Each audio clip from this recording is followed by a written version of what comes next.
Ямар сони юм бэ? За хэлж мэдэхгүй юм байна. Наа чин болж штэ. За эсвэл би л авилж мэдэхгүй шүү. Тимээ нэрэ тийм те. Ямар ч ирэ чөлөөтэй өрнөх газар бол том өрөө. Гэр бүлийн радиогийн том өрөөнд цуглацгаая.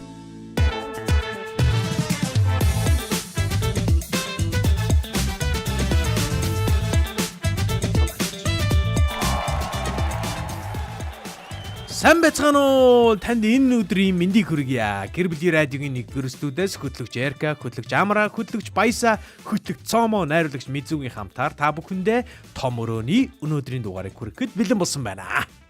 Сонсогч та гэр бүлийн радиогийн том өрөөнд тавтан байрлаарай. Бидэнтэй шуудар холбогдсон ивэл 986 604 5 гэсэн манай эфир утас нээлттэй байгаа учраас өнөөдрийн бидний сэдвтэй болон ярилцах зүйлстэй өөрийнхөө үзэл бодлыг нэгтгээд ороод ирээрэй гэж сонсогчтойгоо урьж байна. Та биднийг шуудар үзэх боломжтой гэр бүлийн радио 104.5 гэсэн хайлтыг Facebook дээрээ буюу одоо тий захин орчимд буюу Facebook дээрээ хийх юм бол манай радиогийн сувг байгаа. Энэ сувг дээр маань нэвтрүүлэг маань шуудаар дамжуулагдаж байгаа учраас сан комментиг бичээрэй. Хамтдаа байгаарэ гэж урьж байна. За том өрөө цэнгийн нэвтрүүлэг 7 хоногийн 5 өдөр 5 өөр сэдвээр явдаг. За өнөөдрийн хувьд бол зүйр үгээр ярьдаг. Тэгээд аманд орсон шар тосыг хилээрээ дүлхэн гэдэг. Амаараа Тэгээд хамдаа нэг. юугаар түлхэж гэдэг сэдвээр ярина. За тэгэхээр ер нь энэ үгийн цаад утга нь бол их гоё штэ. Тэгэхээр яг ийм боломжуудыг та хойшин түлхэж ийсэн үү, яаж ийсэн үү энэ талаар ярина. Шар тосон дургу учраас түлхсэн гэсэн. Амьдрал дээр. Тийм байх уу? Тэр харлган үеийг нь уучлал нээлттэй байгаа. Гэр бүлийн радио 104.5 гэсэн долгион дээр ихшиглэж байгаа. Тэгэхээр радиогоор сонсож байгаа хүмүүс маань 9986 1045 гэсэн дугаарын утсаар холбогдоод сайхан тий өөрийнхөө дуу хоолойгоор яриарай. Тэгээд яг дуугаараа яриарай. Тий өөрийнхөө дуу хоолойгоор нөгөө нэг бэлдсэн дуу хоолойгоор биш тий өглөө ярьсан. Тэгэхээр тэрнгээр яриарай. Тэгээд мэдээж гэр бүлийн радио 104.5 гэсэн пэйж хуудсан дээр комент хэсгээ үлдээж болно. Тэгээд аманд орсон шар тос гэл тэгэхээр бид нар ер нь өөрсдөө боломжоо түлхэх юм уу гэл ингээл хамгийн түрүүнд асуулт тий. Тэр боломж юм уу эсвэл боломж биш юм уу? За Эркагаас эхлэе. Эрка ер нь аманд орсон шар тосыг хилээрээ түлхчихсэн удаа би юу? Та Амаараа түлхсэн баг та. үгүй ингэсэн. Аманд шар тос байсан юм билий. Өөрөө байсан юм билээ. Тий, ингээ өгж байгаа хин нэг. Гэтэ тэрийг ингээд би идэх хэмжээний миний ходоод гэцгүүлж авах хэмжээний байгаагүй юм билээ. Би авах хэмжээний байгаагүй юм билээ. Нөгөө нэг сайда бэлгээр саваа бэлдийг би хийгээгүй юм билээ. Тий. Сайлн хүрээд ирсэн чинь сав нь бэлэн биш байсан. Нэг тийм үеуд бол байсан. Одоо боломж нь гараад ирсэн чинь би бэлэн биш. Тэгээд нөгөө нэг тэр боломжинд би тохирохгүй. Тэгээд уучлаарай болоод тэгээд дараагийн өнөрөө тэр боломж нь явж байгаа байхгүй юу? Тэгэхэд ингээд сонирн болоод үлддэм билээ хүн чинь. Заяан байсан санаа нь байгаагүй. Тий. Заяан байгаа заяан хичээгээд идэг. Эзэн хичээдгүй ерөөсөө. Ингээд нэг тийм л юм болсон байдгийг шүү нэрэ. Тэгэхээр аманд шар тосно ингээ байгаад исэн ч гэсэн залгичих юм бол хотод гэж зүгдээ баларх байсан билээ. Тэгэхээр ингээд бэлдмээр юм билээ эхлээд. Тий. Надад бол нөгөө шар тос гэж мэдрэхгүй явсан харлган үеийг минь уучлаа. Бас байсан тий. Яг тийм байдаг. За тэр хоёртаа өглөөний мэндийг хүргэе. Тэгээд аманд орсон шар тосыг хилээрээ түлхэн гэдэг сэдвээр ярьж байна. Яг ийм боломжийг ашиглаж чадаагүй хилээрээ түлхэд гаргацсан тийм тохиолдлууд сонсогч таны амьдралд, үзэгч таны амьдралд их байдаг бай. Үүнтэй холбоотой яриа өрөг өрнүүлж байгаа шүү. За Цомогийн хувьд яг юун дээр тэгв? За би зүгээр нэг дөрөв мөрт бишиж үгүй заяа. Аманд орсон шар тосыг хилээрээ түлхэх шиг атганд ирсэн алтан боломжийг зангаараа түлхэх зам чанараар альж байгаа. Ашигтай сан сайхан ирээдүйг залхуугаараа алдах, ахиж алдахгүй ховор хувь тавилан мунхагаараа явуулсан харлган үеийн минь уучлалыг хэлчихэд байгаа шүү дээ. Босно. Наа чи ямар зүй үзэн тий. Амар юм бэ тий. Тэр нь яг нөгөө нэг ийм омоглон тий тэгэл нэг дахиж нэг ийм юм үзээгүй юм шиг одоо юугүй ер нь нэг тийм нэг үе байсан шүү дээ бидний амьдрал тий. Тэрнээсээ болоод ингээд юмнуудыг одоо ингээд өөртөө ээж аа болоо харахаар ээж юм маань хэлжсэн үг ах нарын маань хэлжсэн нэг бүрчлэн хийжсэн болоод ямар гайхав юм шигтэй байх байсан болоо гэж зүгээр бодогдож байгаа тий. Аманд орсон шар. Гэтэ яг хөө одоо ч гэсэн бас нэг талаар ингэж бодох чи одоогийн амьдарч байгаа амьдрал маань бас хизээ нэгэн үеийн шар тусалж байж таарна ш. Сайхан тастаарсан ааруул гэдэг шиг. Аав ээж ингээд тэр шар тусаг ламанд хийх байлгүй дээ, тэ бодвол. Үгүй шүү дээ. Чи өөрөө ч хийж болно шүү дээ, тий. Одоо намайг одоо хамгийн өндөр магадaltaй тэр хоёр л үүдээ, тэ. За ихэд бол Олон хүн мэдээж. бол. Өөрөө ингэсэн. За ингэсэн шүү. Ихэд бол За мэдээж. надад нэг жишээ. За. Нөгөө нэг 10 жилээ төгслөө. Сургуульд орлоо. Тэгсэн чинь сургуульд орлоо ч гэж орох дээр тулаал нөгөө эцэг эхчүүжин төлбөрийн асуудал үүсэн шүү дээ. Манай аав ээж өөр хэм төрийн албаагч нар байсан болохоор боломж нь хэцүү боломжгүй. Тэгсэн чинь харин тухайн үед нөгөө нэг хууль батлагдаад Албаагчийн хүүхэд нь. төрийн албаагчийн хүүхэд нь одоо нэг хүүхэд нь сурах хэрэгтэй болоод тэгсэн чинь тэр нь яг зүгээр ирэх биш юм байлээ л дээ. 500 мянган төгрөгийнхэн төлбөрийг нэг хөнгөлөх байсан юм байлээ. Болж байна. Тий. Тэр чинь тухайн үед төлбөр чинь бараг 500 мянга байсан юм чинь. Тэгээд болчихж байгаа юм чинь. 100% юм шүү. Тэгээ бараг 100%. Гэтэ яг хөө тэгээд сургуулаасаа өөр болно л да. Жишээлбэл тийс бол 600 орчим мянга, 650 жилөө байсан. Тэгээд 150-ыг өөрсдөө төлөх хэрэгтэй байсан. За тэр тосоо би бүр түлхээ шахсан. Тухайн үед. Авчиад 2 дугаар курст орчдөг байхгүй. Гэтэ энэ бас миний л буруугийнх л да. Ингэсэн. Мэргэжил сонголтын дээр авчиад би ээжийг явуулж маавлаад амир тэнийг. Тэгээ өөрөө очиж сонгохоо бодохгүй. Айгүй мангар ээж таа очиж сонгоч монгоч гэ. Ээжээр сонгуулсан байж ээж очиж сурахтаа яг сурах болонгууд ялрахаад эхэлж байгаа байхгүй. Миний сонирхолгүй юм байна мэн энэ төр гэ тэ. Би угаасаа энэ мэргэжлэр чи ажиллахгүй өнтер гэснэ. 2 дугаар курсээсээ би сургуулаа хайж байгаа байхгүй. Бүтэн 1 жил. Тэр төрийн албаагчийн одоо тэр сангийн тэтгэлэг гэдэг тэр хөтөлбөрт нь жилийн чөлөө авах одоо үндслэл байдаггүй юм билэ. Тэгээ хаях юм бол шууд энэ канселдагдаад шууд ингээ хүчингү болоод би сурах боломжгүй болох юм билэ. Тэгсэн чи тухайн үед манай ээж хөр хаймтаа нэг сургуулийн зах мушгуулахгүй бол энэ нөхөр өстө хамраараа шороо хатнаг дэр мэдчихсэн байгаа байхгүй юу. Тэгээ нөгөө шар тосын хаманд нь хийгээд өгчигээд зүтгэсээр байгаад сургалтын алд малбатаа ингээ өргөдөл барьж уулзаж гүсээр байгаад 3 дугаар курсээс нь өргөжлөөж жилийн дараа оруулахаар яриа хийгээд тэгээд би эргэж чад дуусгасан шүү дээ. Тэгээ тэрний хүчинд нэрэ олон сургууль мургуулд ингээ орох болсон чинь би тэр мэржлэр ажиллаж ирсэн хэсгэр хамаагүй. Тэр сургуулийг би төгссөн бакалаврын зэрэгтэй төгссөн гэдэг нь TC-ийн бакалаврын зэрэгтэй гэдэг нь олон улсын дипломонд хүртэл айгүй нэмэртэй байд юм бэл. Тэрийг би ойлгоогүй явсан. Харлан үеиг минь өшөө. Аманд минь байсан шар тосыг дэндүү тэнэгтэж нулимжээж билээ тэр үед нэрээ. Үнэхээр тэнэг байж байгаас. Баясагч тийм байна уу? Байж тээ зөндөл амьдралд их болсон Таг байхгүй гэж хэлдэг байсан байхгүй. Юу гэж тээ байж тээ. Зөндөл юм амруу орж илаа гарч илаа. Тэгээд яг тэр оюутан болцсон үед тээ нөгөө залууч байсан, халуухан ч байсан гэдэг шиг нөгөө. Йоо. Яаж ядах Уучлаарай халуун ч гэж байгаа юм. Гэхдээ яг та халуухан байсан бохоо. За тэгээд оюутан болоод ингээл нөгөө нэг мөрөөдөж сургуульд орж байгаа штэ. Оюутан болоод явж исэн чинь амьдралын дундуур бас нэг хайр сэтгэл мэтгэл гараад ирж байгаа штэ тий. За тийм. Тэгэл тий сэтгэл мэтгэл гараад ирж байгаа штэ. Тэгээд нөгөө нэг өөрөө өөрийнхөө аманд ингээд оруулсан байсан шат усыг түлхэж харахад гээд амьдрал хөөгөө явчихж байгаа байхгүй гэр бүлтэй одоо хүүхд гаргаад тухайд яг тэгж боддог байсан юм би аманд орсон шар тусаа гэх тий баг одооны ингээд хаар тий тэглээдэ гэж бодсон ч гэсэн эргээд миний аманд дахиад өөр шар тус ороод ирсэн байлээ л дээ. Тэрийг л ингээд те тухайн үед ингээд залуухан гинэн тэнэг бахта ингээд шар тусаа хөөгөө гаргацсан те. Одоо би яана цаашаа яаж амьдрах би сүрлээ гээл те. Тэгэл яалтчгүй тухайн үед ингээд сошиал байхгүй зурагт үзнэ. Тэгэхээр зурагтаар манай ангийнхан ингээд сэтгүүлч болцсон. Мандаа те телевизэн сэтгүүлч. Би тэгсэн чи гэртээ нэг 2 хүүхд харц те. Өдөржингөө ингээд шүлэг мүлэг цээжлүүлсэн. Тэгэл ингээд байж захта яг тэгж бодож аюу харамсдаг байсан. Тэгээ сүүлд нь жоох ухаан ороод явж захта харамсах зүйл биш л байсан юм бэ штий. Тэгэхээр ямар нэгэн хэмжээгээр нэг шартаас гарахад нөгөө шартаас нь орж ирд юм байна л гэж би хэлэх гээд байгаа. Тэгтээ энэ шар тус үргэлж бас байдаггүй хаа. Тэм үү? Гүгэ яаж харахасаа Ажил Яаж харахаас тэр шүлэг чэйжлүүлээд гэртээ 2 хүүхдээ хараа сууж байгаа гэсэн Тэр шар тосол аманд орсон шар тос гэд манай өвөг дээдсэн ингээ яриад байгаа гэдэг хэллэг нь өөрөө эн чинь өөрөө ингээд аманд чинь үргэлж байж идэм биш шүү. Тийм болохоор ингээд олдсон яг байх үед нь чи залгичаач ээ. Ашиглаарай гэдсэн утгатай байх үү тийм. Тэр харуул нөгөө амжилт, албан тушаал, карьер ч юм уу тий. Тэрийг бас шар тос гэж бодож болно тий нэг хэсэг нь. Чиний хэлдэг ашин тэр юм шүү.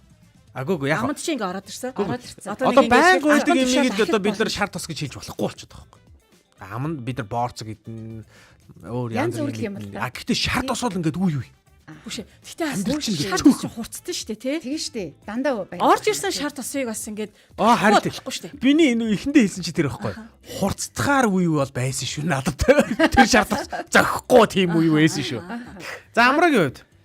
За миний хувьд бол ерөөсөө тийм одоо эргээд ингээд энэ сэдвээр ингээд ярихад биш үү. Шар тос байгаагүй гэдэг. Би бүх шар тосоо бүгднгийн Хүлгцэн.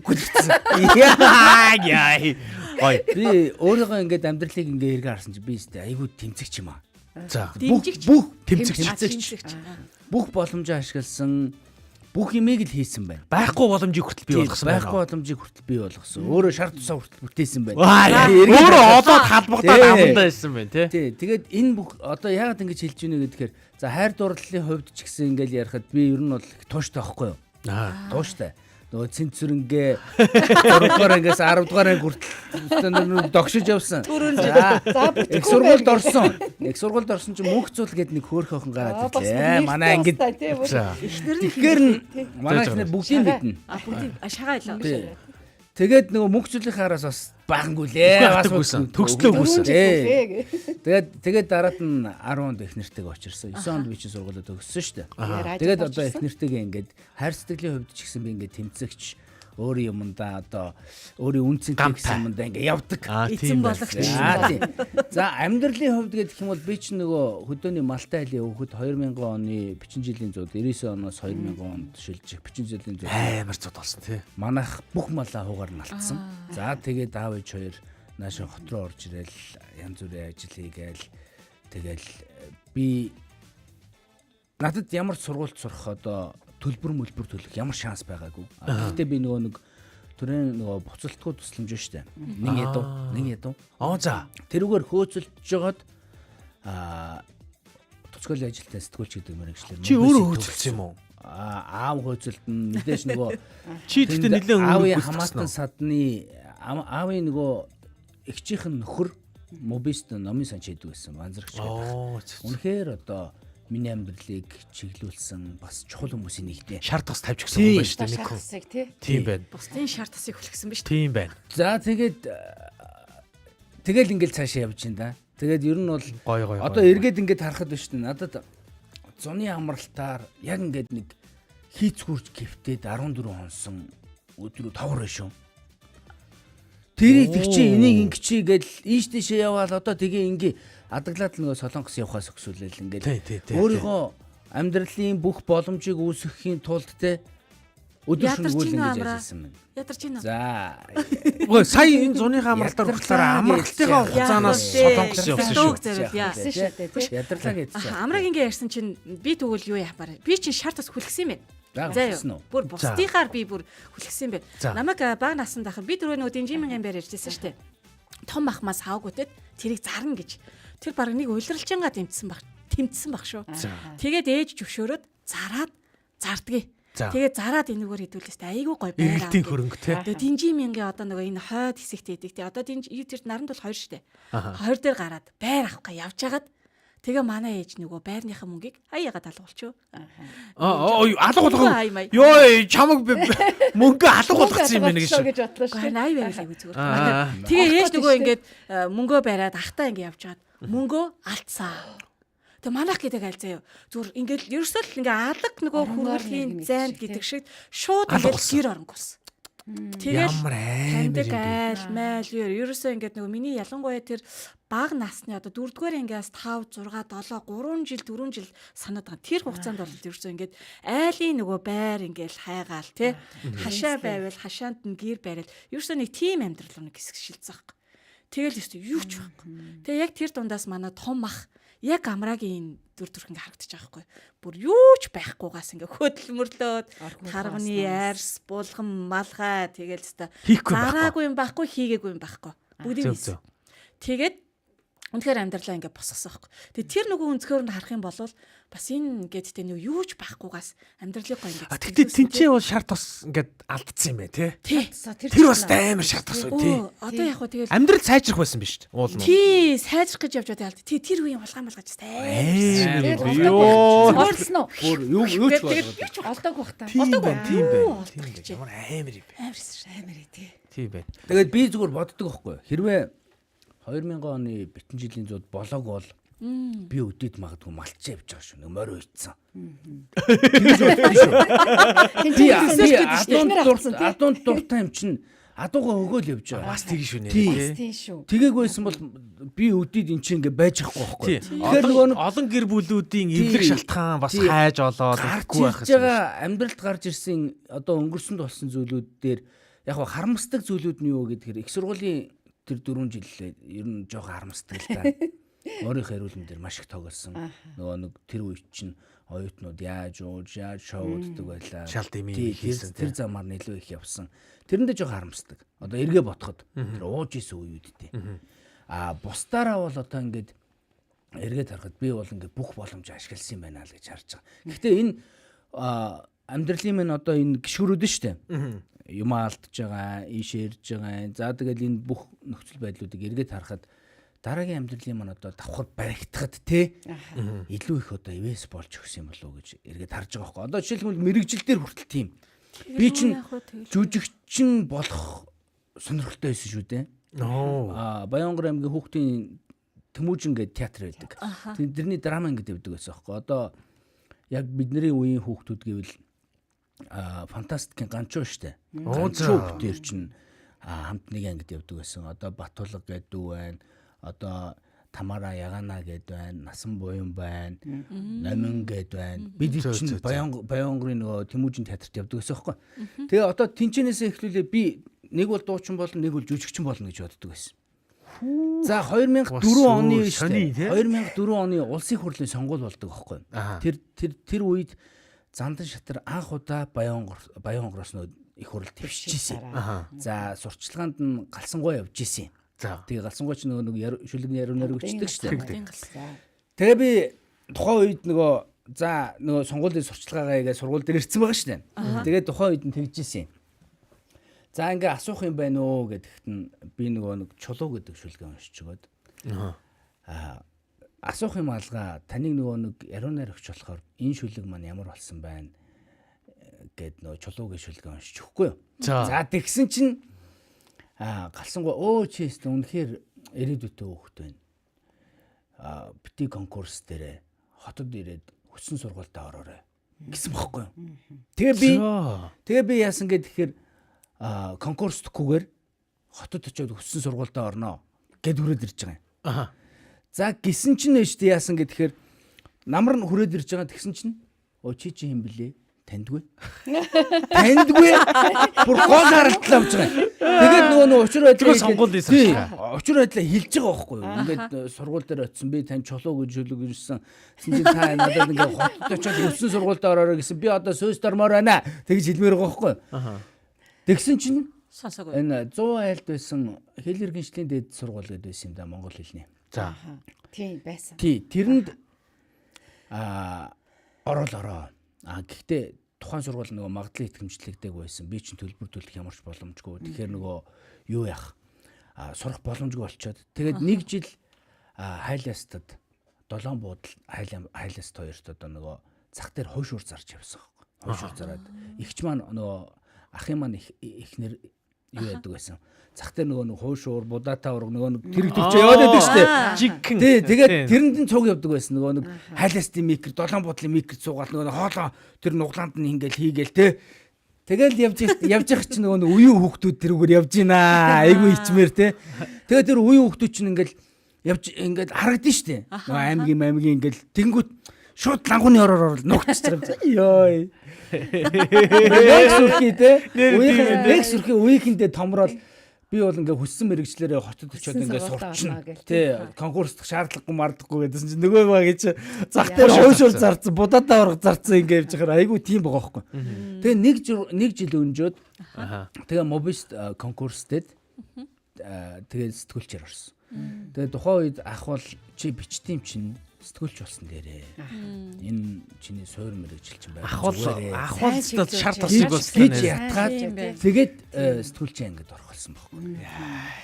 Тэгэж нөгөө нэг жүжигчин болно гэжсэн хөөрлөөсөө тэгэж дарагдаад за тэгээд улмаар сэтгүүлч болсон байдаг юм аа.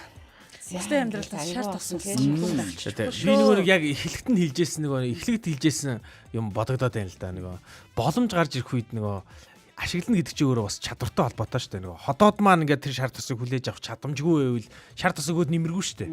Бараг туулгаад бүр баларсан юм болно гэдэг шиг. Нөгөө англи хэл сурах нөгөө анхныхаа сэтлийг би бас яг тийм нэг авчихсан байхгүй.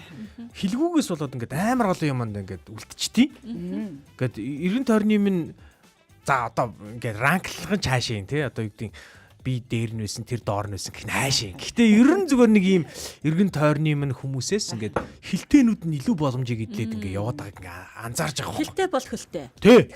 Тэрийг ч ойлгодог байхгүй. Тэгсэн чинь би ингээд харж 30 хүрсэн. Надад хэл сурн мөрөд чи арай л холч юм шиг тий. Ганцхан монгол хэлтэй. Тий. Ганцхан монгол хэл дээрээ тийм сайн ч биш. Тэгээд боддог байхгүй. Үгүй яана одоо би ч нэр яах ёстой вэ гэдэг. Тэгээд тухайн үед одоо айгүй оройтсон санагдчихсэн 30 настай болчоод хэл сурна гэдэг шийдвэр гаргаж ийн гэдэг амар тэнэг байгаа юм чи. Гэтэ залуухан байжээ. Тэгээ одоо бодсон чинь залуухан байгаа байхгүй. Одоо би энийг сонсож байгаа 30 орчим настай залуучууд хэрвээ ямар ч англи хэлгүй байвал оройтойгүй жоохон суугаад үзтээ. Тэгээд манай дүүнер тэгээд намайг сураад ингээ эхлээд би Америк явж сурчаад ирсний дараа хүртэл эн чинь бас шарт ус байхгүй юу. Надад олдсон боломж. Тэгээд эн чинь бас хүн болгоно англитэй хүн болгонд олддгүй юм билээ. Тэгээд энэ боломж олдоод би яваад сурчаад эргэж ирсэн чинь дүүнер тэгж байна. Эрх одоо яаж англи сурах гэдэг. Нөгөө нэг асуултууд чи асууж гэлж шүү. Тэгэхээр би хэллээ. Үгүй шарт усаа өглөө. Үгүй ингэт юм байна. Би ингэж хэллээ. Шарт усаа өгж байгаа байхгүй тий. Яг ингээд би чамд одоо ингээд өгөхөөр ингээд боломжгүй болчиход байна. Ингээд ямар нэгэн арга зааж өгөх боломжгүй. Яг тэр би өөрөө мэдэхгүй. Нэг. Ягаад? Би өөрөө ямар аргаар сурснаа ер нь бол нэг яг ингээд тоочны хэлж мэдэхгүй зэ. Хоёрдугаар миний аргумент нь юу гэхээр чи ингээд үл бүх замаар сур. Тэгээ айл нэг өстө нэр хүн болгоны явдаг аргаар оролт. Тэгээ бүтлгүүт нь угаасаа. Тэнгүүд наад чин бүтэхгүй юм байна гэдгийг ойлгоно. За тэгээ бүтгэхгүйгээсээ ухраад бүтгэхүүд ингээд хайж явсаар хөтл ингээд нэг юм чиглэл ингээд ерөнхийдөө л гараад ирэндэ гэсэн. Тэгээд тэр замаар нилээ эдэн нөхдүүдийг явуулсан чинь би Америкээс ирснээс хойш бараг 7 хүнийг хилийн дэс дагуулсан билээ. Айгу Монгол улстай жоохон халгаатай юм байсан билээ. Тэр зөвлөгөөч их гоё зөвлөгөө байсан ба штэ. Тэ шарт бас өгсөн байгаа. 7 хүний амьдралд шарт ус өгсөн. Тэгээд 7 хүнийг одоо Монголоос гаргацсан. Одоо эхнээс нь би буцааж хурааж авах гал үзээд байна. Монгол гайгүй юм биш үү дээ. Ирэхгүй мүү одоо жоохон юм сурчлаа. Жоохон мөнгөтэй болчлоо. Одоо ирээ байр маяр аваа тэгээд энэ чинь ажил амьдралаа зохицуул. Карьераа хөө гэд одоо хүмүүсийг ятгаад эхэлсэн. Одоо эхэлсэн. За том өрөө цэнгэнд нэвтрүүлэг маань үргэлжилж байна. Өнөөдөр зөөр үг гэдэг булан хэсгээр аманд орсон шарт усыг хилээрээ түлхэх гэдэг сэдвээр ярьж байгаа. Тэгэхээр яг танд ямар одоо боломж ирсэн бэ те? Тэрийгээ та яаж түлхсэн бэ? Тэрийгээ бичиж болно. За хоёр дахь асуултыг би болохоор ингэж асуумаар байна. Арай жоохон хүмүүс рүү ойртуулад. За эрэгтэйчүүд ямар шарт усыг хилээрээ түлхэх юм бэ? Эмэгтэйчүүд амьдрал дээр ямар шарт усыг илүү хилээрээ түлхэх юм бэ? Жоохон ангилж өгье те. Хоёр эрэгтэй хоёр эмэгтэй. Ангил гэдэг дээр бас ангилж болох уу? Болно шүү дээ. Би бол ингэж бодож байна. Эрэгтэй хүн бол хараа карьерийн хувьд айгүй том шарт хос гэж үзэх баха. Боломж гэж үзэх баха. Карьер гэдэг бол эрэгтэй хүний хувьд бол айгүй чухал зүйл байхгүй. Тий, өөрийгөө үнэлэх үнэлэмжинд тэнцээ хамаатай.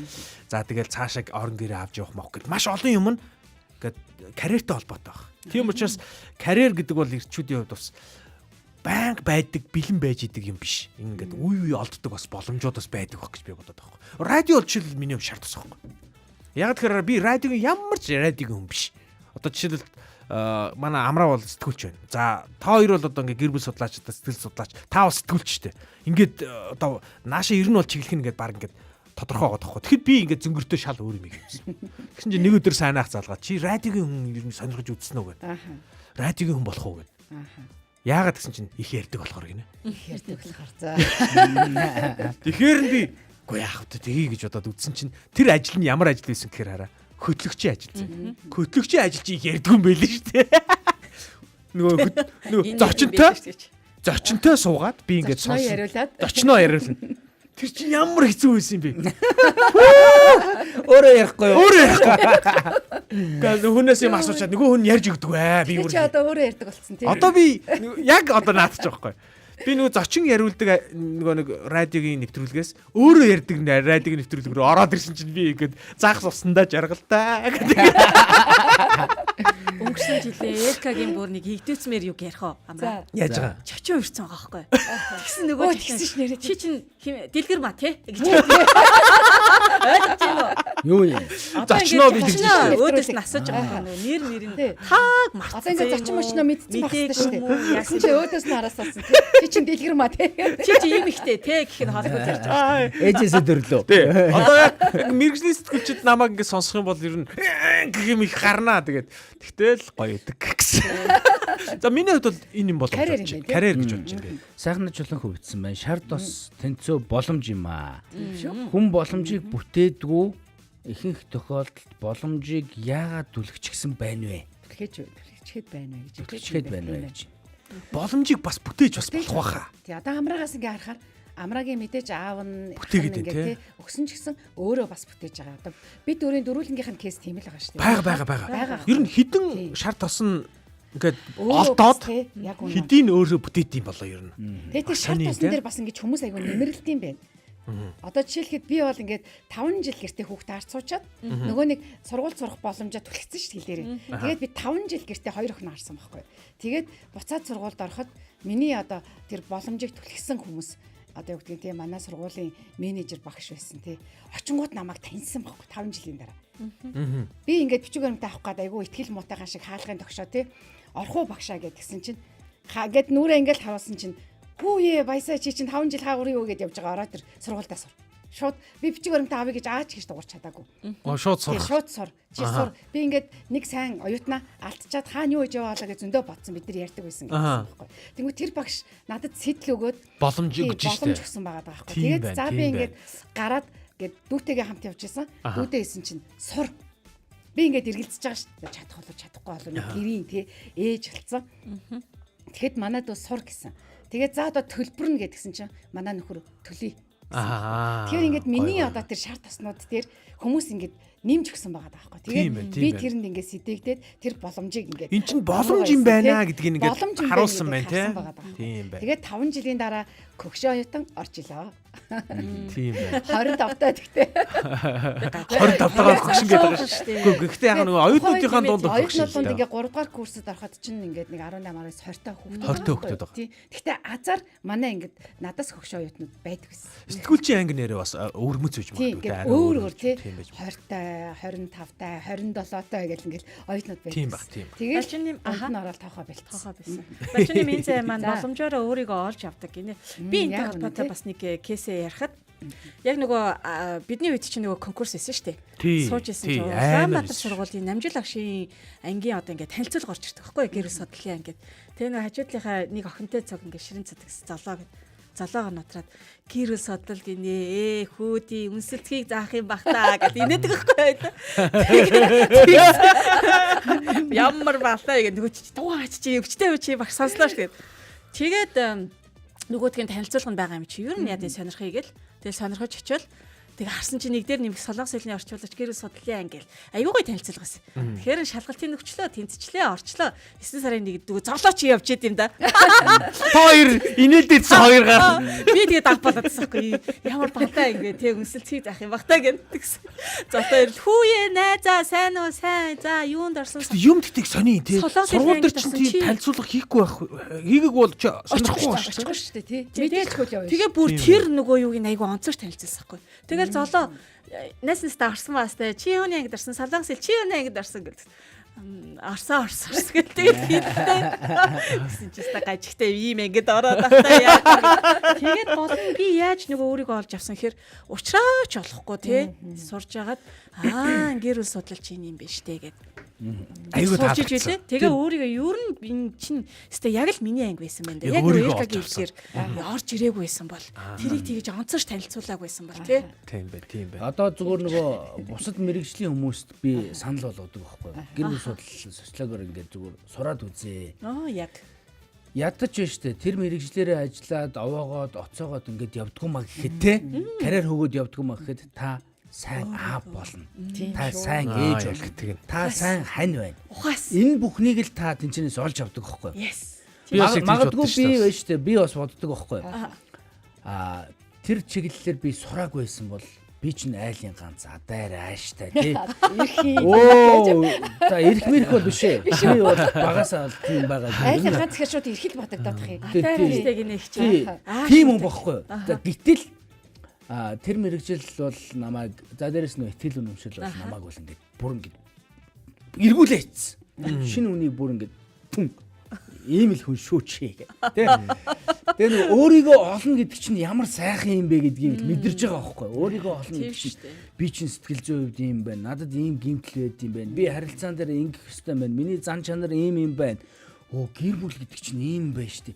Бүх юм ингээд ойлгоод ирэхийн цагт бүр шунан дурлж байгаа байхгүй. Тэгээ нөгөө түрүү хэлсэнчлэн анх гэр бүл судлаач гэдэг мэрэгчлэр сурнаа гээл нөгөө магистрийн юу хөдөлтөл ингээд явж хахад манай найзуу зарим нэг ах нар чи ямар балаа юм бэ те чи одоо гэр бүл судлана гэж юу байсан юм бэ гээл те тэгдэг байсан байхгүй нэр яг тэгдэг байсан тэгээд Тэр үед нэр гэр бүл судлаач гэдэг нь ойлгохгүй байсан. би буруу ч юм хийх гээд байгаа юм бол болдог ч юм билүү ч гэж бодчихсон үе биш те гэхдээ яг ингээд нөгөө амтанд нь ороод эхлэхээр бусад хүмүүс юу гэж хэлэх нь хамаахгүй за би зүгээр энийг сурах гэдэг юмыг хөөж яваал одоогийн өөрийгөө бүтээсэн байна да. Энэ боломж олддоггүй гэдэг дээр сайхан нэгэн асуултан дээр нэг юм бодогдоод байгаа байхгүй надад. Би нөгөө нэг хүүхдээ хараад нэг гэртээ нэг жил мэл байсан штэ. Нөгөө хоёр дахь хараад гэрт яг хоёр дахьыг төрөхөд манай ихнэр ажилтаа байсан болохоор эргэж орохоосоор аргагүй. Хүчний байгуулах чи хэцүү штэ. Тэгээд ганц орлого маань бас манай. Тэгээд би орлого гэртээ суудаг байлаа. Тэгэл хүүхдүүд хараад байждаг гэсэн. Тэгээд ихнэр хүүхдийн бүр харилцаа бүр хэцүүдээд бүр хэцүү болсон байхгүй тухайд. Тэгэл ихнэр хүүхдээр бүр сүрлээ шийдээд манай ихнэр амар би одоо бүр ихнэрээс айдаг ер нь бол айдаг юмных нь яагаад айдаг вэ гэж шийдэг байхгүй. Манай ихнэр тэгдэг байхгүй. Нэг удаа битээр хэрүүл хийж байгаа л би хэрүүл дундаа л гэсэн юм шиг байгаа. Наад ажиллаас ч л болж байгаа гэсэн юм шиг. Тэгсэн чинь манай хүн нэг өдөр нэлээд орчихсон. Би ер нь ажиллаа болчихгүй гэлдэг чинь. Тэгэхээр би бас л хэрүүлж байлуу би одоо яг нарийн сандгүй маа. Тэг мэгэл гэсэн юм шиг. Тэгсэн нэг өдөр орж ихдээ баг ажилласаа гарч орчихсон шууд. Ажлаа дуусгачлаа би ингээд бүх юма хүлээлт өгчлөг ороод ирдээ. Тал хийж байгаа юм чи би чинь юу вэ? Одоо орлого чи юу яах вэ те? Банкны мөнгө төгрөгдөлтөг. Одоо яах вэ юм лээ гэл хамгийн тэр юм бодож байгаа юм чи. Тэгэл яах вэ гэсэн чи манай хүн одоо мэдэхгүй. Одоо ямар нэг юм олж хий. Ол гэл. Тэгэл би бүр машиныхаа төлхөрийг авч гараа заяа. Машиндаа суусан ш. Тэгэхээр би эхний өдөр би гэртээ байрныхан гадаа машин дотор яг юу гээ мэдэхгүй. Нилээ суужснаа завьцсан машина хасаага явъя гэ. Тэгээд налаах дотроо таксинд яваа заяа. Тэгээд жоохон явж ирснаа за налаагаад ер нь жоохон бүтэхгүй юм байна гэ. Хот руу орж ирээд. Хотод таксинд яваад. Тэгсэн чинь ингээд хүмүүстэй ингээд миний харилцаа ингээд буцаад сэргээд эхэлж байгаа байхгүй юу. Ингээд жил гэртээ суучгаар ингээд хүмүүстэй харилцаа маань ингээд унтарчдсан байлээ. Нийгмийн харилцаа байхгүй. Нийгмийн харилцаа болчих. Тийм. Тэгээд хүмүүстэй ингээд уулзаад ирсэн чинь айгуу сонин юу гэсэн чинь би налаах руу явах гэж чинь манай нэг бүр хуучны нэг хоёр тест сурч ирсэн хоёр найз явж идэв. Налаахын машин зогсдог дээр офицерын тийч налаах авахгүй зогсож тэр хоёр. Тэр юу гэж байгаа гэсэн чинь налаах авахгүй чинь чи налаах авах гэж байгаа юм уу? Тэг чинь суулгаад би тэр хоёр явсан чинь нөгөө чинь налаахаа уурхаад очиж чинь. За. Би тэр хүргэдэг ч. Тэгээд нөгөө хүргэж өгөөлөө тэгсэн чинь яриа л явж илаа би тэр. Юу хийж ин мэж ин гээл. Хийсэн байхгүй такси гээл. Тэгсэн нөгөө хоёр чинь хүчий чинь уул ургаагаар төгслөө л гэж чинь. Тийш дээ уул ургаагаар төгсөн чинь нөгөө хоёр чинь хятад компанид уул урхаад дээр манай налаахын тэр нэг хэсэг газрыг бас тэр компани авцсан. Тэгээ яаж ажиллахаа мэдэхгүй ингээд нэг юм хэсэг нөхдүүд ингээд байж идэв. Чиний нөгөө налаахын ам чинь тийм үү? Мань хоёрт ингээд яг мэрэгжлийн тэгээд нэг юм налаахад байрладаг ийм хүн хэрэгтэй байгаад идэг. Тэгээд тэр хоёр гүчи тэгээ таксинд хэдийг олох өдөр юм ингээд тухайд идж байлаа нэг үн мөн хэллээ. Тэгсэн чинь үгүй наадах ч үгүй л доо. Чи такси мэгсэнд явж яа тэ налаахтаа энийг ингээд хариуцаад ингээд энэ харж байгаа ингээд байж. Тэгээд би налахт үлдээд. Тэгсэн чинь миний орлого бүр пүк гэд бүр дээшээ өгсөд. Тэгээд бүр тэрнээс эхлээд айгу таргалсан байна. Ихнэр үдээр баг хот руу өдөр болгоо орж ирээд үхэж байгаа юм шиг иддэг байсан шүү дээ. Ой ичмээ. Тэгээд налаагаас нүүрс оруулж ирээд. Тэгээд нэр айгу сайн. Бүрний боломж гэдэг чинь хараа нэрээ олддог бас байд юм байна. Тэгвэл бас бүтээдэг гэх юм уу? Өөр ингээ боломжондоо ингээ нээлттэй байх юм бол олддог. Түүнээс би гэртээ байгаа гэсэн бол хим миний хаалгыг тогшоол тий. Тийм шүү дээ. Хин тэхгүй юм байлээ шүү дээ. Ер нь бол тий. Өөрөө л хайж явж мавж ижил. Тэр эхнэрийн шийдвэр бас цагаа олсон зөв шийдвэр байсан. Хинжигээр ийм гинтийн тий орлогыг ингэж байгаа боловч тэр ер нь тим юм байх хэрэгтэй юм байлээ. Тэр бол зөв байна. Ингээл ялганаал боломжтой цагийг хүлээгээл хизээж бүтэхгүй юм байлээ. Маний чиг иймэрхүү бүдүүн үзүүтэй гарууд жоохон ташуух хэрэгтэй юм байлээ. Амьдралын Монгол эмэгтэйчүүд чи хамаг ачааг үүрчин гингүүтээ тэгээд урт урнараа. Тэгээд хамгийн гол нь хараа ингэсэн чинь бүр нөхцөл шал өөр болсон шүү. Битүүрээ харилцаа шал өөр болол би ингээ хийж байгаа юм амар дуртай. Манай хүн гэртээ суухдаа дуртай. Манай хүн гэртээ суугаараа гэртээ нөгөө нэг янз бүрийн талах малах барайл ингээл улам гоё яваад байгаа юм чи. Гэрт ороод ингүүд ингээд нэг дулаахан хоол моол биелээ. Нэх гоё ингээд бүх юм ингээд. Тэгэхгүй би гэртээ байгаар миний хоол амтхгүй заяа. Гэр орон ингээд би цэвэрлсэн гэдэг байгаа. Гэхдээ миний цэвэрлсэн юу ах вэ нэг гачи юм байгаа юм чи. Тэгээд эхнэр орж ирэхээр ингээд яг надад ингээд цэвэрлээч гэж хэлж чадахгүй мөртөө өөрөө цэвэрлэн хөргөн амтаа.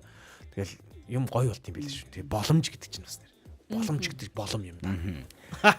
Сайхна битсэн байна. Манайхаа нэг асуулт байна. Яагаад ганц бие хүмүүс гэр бүлийн харилцааны талаар ярихаар хүмүүс шоолоод байдаг юм болоо? Болдоггүй юм гэсэн.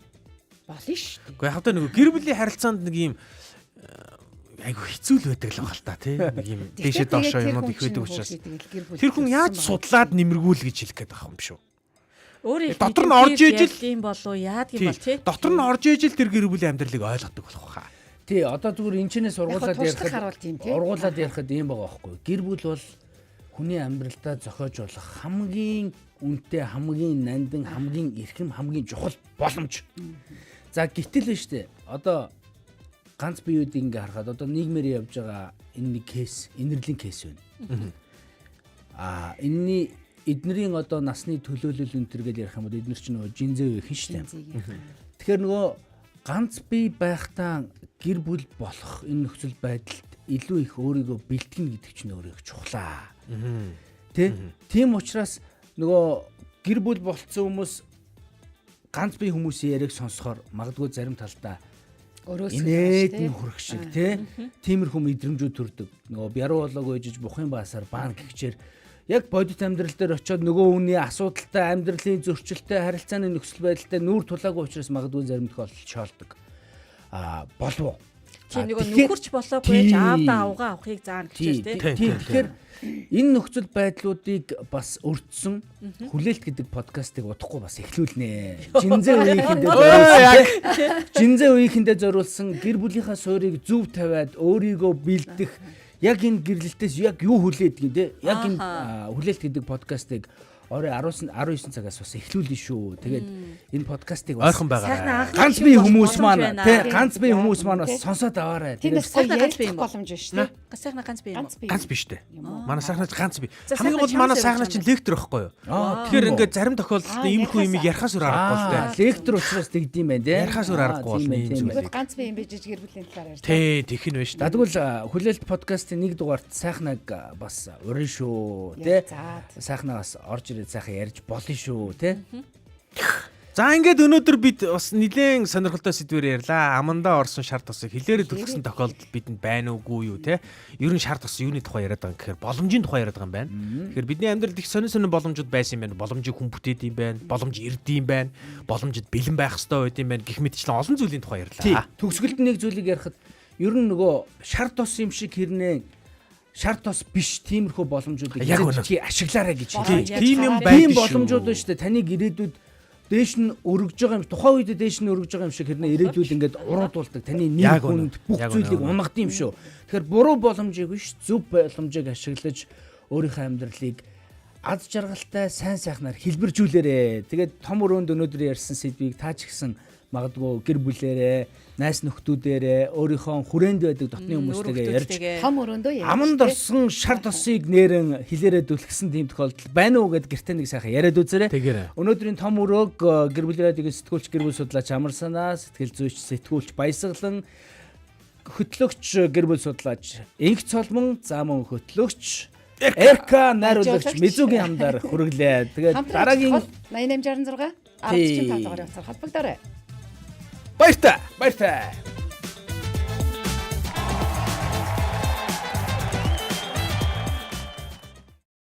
Ямар сони юм бэ? За хэлж мэдэхгүй юм байна. Наа чин болж штэ. За эсвэл би л хэлж мэдэхгүй шүү. Тимээ нэрээ тийм те. Ямар ч ирэ чөлөөтэй өрнөх газар бол том өрөө. Гэр бүлийн радиогийн том өрөөнд цуглацгаая.